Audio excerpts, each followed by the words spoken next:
নমস্কার, আপনারা দেখছেন সবার সাথী সংবাদ। পুরাতন মালদার চরকাদিরপুর এবং বালাসাহাপুর সর্বজনীয় ৩২ প্রহর ব্যাপী লীলা কীর্তন কমিটির সম্পাদক নব মণ্ডল এবং কীর্তন কমিটির সভাপতি সুনীল মণ্ডল এবং কীর্তন কমিটির সদস্যবৃন্দরা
এই যে কীর্তন হচ্ছে কত প্রহর এবং কোথায় কোথায় থেকে শিল্পীরা এসছে এবং কোথায় অবধি র্যালি হলো? চরকাদিরপুর বালাসাহাপুর কীর্তন কমিটির পক্ষ থেকে অনুষ্ঠানটা আমাদের 39 বছর এবার পূর্ণ হলো।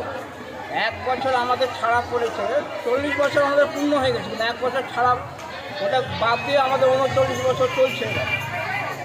আমাদের শিল্পী এসছে উত্তরবঙ্গ দক্ষিণবঙ্গ থেকে, শিল্পী এসছে শিলিগুড়ি থেকে এসছে, মেদিনীপুর থেকে এসছে, মেদিনীপুর থেকে আকর্ষণ শিল্পী চৈতালি চট্টরাজ। আজকে 6টা 10টা আসর হবে। আর সুব্রত হালদার ও দক্ষিণবঙ্গের, যেমন শিলিগুড়ির কৃষ্ণপাল উত্তরবঙ্গের, বহুদিন থেকে এই অনুষ্ঠানটা হয়ে আসছে। অনুষ্ঠানটা আগে হওয়ার কথা ছিল, রাম আমাদের যে রিপোর্টার তার বাবা ওইদিকে চালু করতো, ওইদিকে না করে গ্রামবাসীর কথা শুনে আমাদের গ্রামের পক্ষ হয়ে মিডিল থেকে অনুষ্ঠানটা আমাদের হচ্ছে, যাতে এটা মিডিল গ্রাম, বালাসাহাপুর চরকাদিরপুর মিডিল গ্রাম। এই অনুষ্ঠানটা বহুদিন ধরে হয়ে আসছে।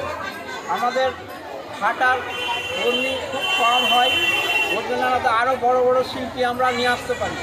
আমাদের বড় বড় শিল্পী আরও করা যাবে, যেমন চৈতালি চট্টরাজ একবার যেমন একে নিয়ে আসলাম প্রদীপ পালকে। প্রদীপ পাল হয়তো আবার সামনেবার আসবে, ওর সঙ্গে আমাদের বায়না আছে। যদি আমাদের যারা কর্মীরা আছে, আজকে মায়েরা তো প্রচুর খাটছে। আজকে প্রভাত ফেরি কোথায় থেকে কোথায় অবধি হলো?